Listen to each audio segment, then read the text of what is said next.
2 rak'ah to Allah Azza wa Jal and raised her hands to Allah subhanahu wa ta'ala. And she said, oh Allah, I say, inna lillahi wa inna ilayhi raji'un. Oh Allah, I did what you commanded me, so I ask you to give me in return what you promised me.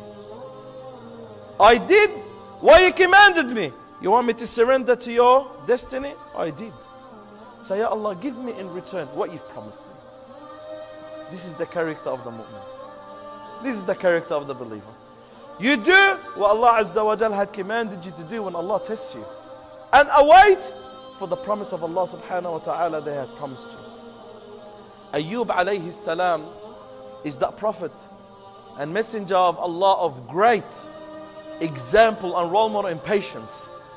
That it's becoming very common to say, Sabr Ayub.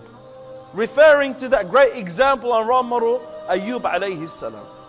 Ayub alayhi salam was that prophet and messenger that lived in comfort, that lived in extreme wealth. He had 7 boys and 7 girls, and he was extremely wealthy, and he had 1 wife. Then Allah subhanahu wa ta'ala put him through the test.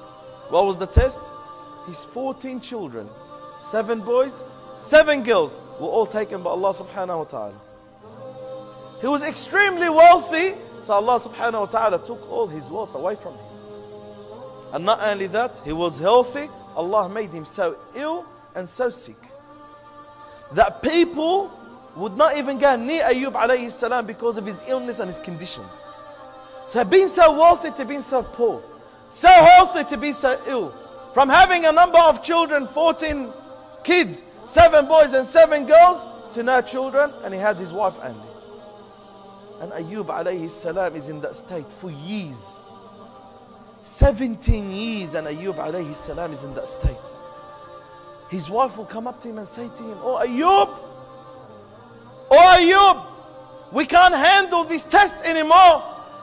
Oh Ayub, this calamity is going beyond its limit upon us. That she will work during the day just to sustain herself and her husband.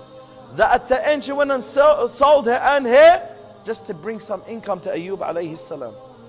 And Ayub alayhi salam got angry from her when she said, we cannot handle this test anymore. He said, how long we were in comfort for? She said, for 70 years. He said, I am too shy to raise my hands to Allah after 70 years of test. Allah subhanahu wa ta'ala gives me 70 years of comfort, 70 years of wealth, 70 years of health, 70 years of happiness. Now after 70 years of calamity and hardship, you want me to raise my hands to Allah and say, Ya Allah, I can't handle it anymore? But then Ayub, what did he say? He said, Rabbi, inni qad massani ad-durru wa anta arhamur rahimin. Oh my Lord, the harm had befallen upon me, and you are the most merciful. He didn't say, Ya Allah, lift it away from me. Ya Allah, give me this. Ya Allah, take me away from that. He said, Ya Allah, you know my condition, and I leave it in your hands because you are the most merciful. Because if that's what you accept for me, I accept that for myself. If that's what you accept from me, that's what I accept. If that's what Allah Azza wa Jal had written for you, then you should accept what Allah subhanahu wa ta'ala had written for you. So Allah subhanahu wa ta'ala took him out of his calamity.